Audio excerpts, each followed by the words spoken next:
Sometimes you need a new accountability partner. I'm learning to thrive in the economy. Would you like to learn too?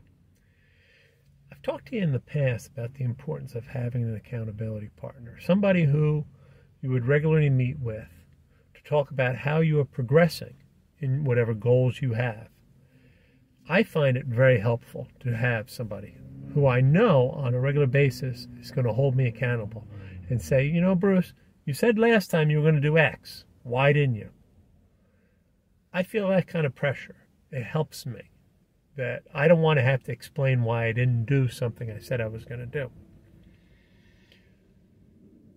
I moved recently, and as I've told you in previous videos, I've started to cut back on some of my main work because, you know, my wife's retiring and I've got other things I want to do in my life.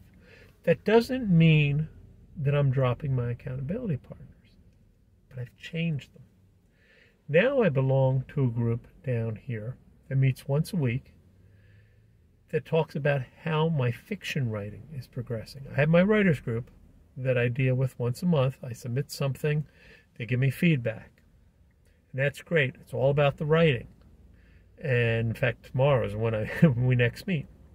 But this other group, this writing accountability group, doesn't talk about your writing, doesn't look at your writing at all. The only thing they talk about is what have you done to get your work published? Have you submitted to any conferences this week? Have you sent out any query letters? Well, did you get feedback on your, did you change that query letter that we said really wasn't working for you? Have you done that yet? It's all about just holding you accountable to move your writing forward. And I love it. I love it.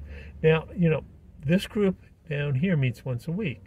So that really puts pressure on me to keep moving forward. Every week, I've got to have something that I'm going to say to them. This is what I've been doing in my writing.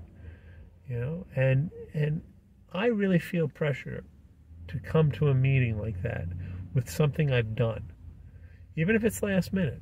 But over time, with these accountability meetings, what you find is every step you take, it starts to become easier. It just becomes a routine. It becomes a routine. And that's why the accountability is so important. Being able to stand there, or sit there on a Zoom call, obviously, and say, this is what I did this week to meet my goals, to move forward. It's really important. What do you think? Do you have an accountability partner? And if not, why not? It doesn't have to be about writing. That's what I'm doing. My previous accountability partner was about entrepreneurship, moving business forward. But you could have an accountability partner for your exercise routines, your diet, your sports, anything that you want to accomplish that's going to take over time. It's good to have an accountability partner to deal with that because you're going to be checking in regularly and saying, this is what I've accomplished so far. Working in silence allows you to sort of slip out of your habits, fall back. But when you know you got to meet with somebody, look them in the face and say, this is what I did this time. You feel more pressure to get things done, and you do get things done. What do you think? Do you believe in accountability partners? If not, I'd really like to know why you don't, because I find them very helpful. And if so, tell me how they've helped you. I'd really appreciate hearing that too. And please like and share this video. You know YouTube wants that. And until next week, take care.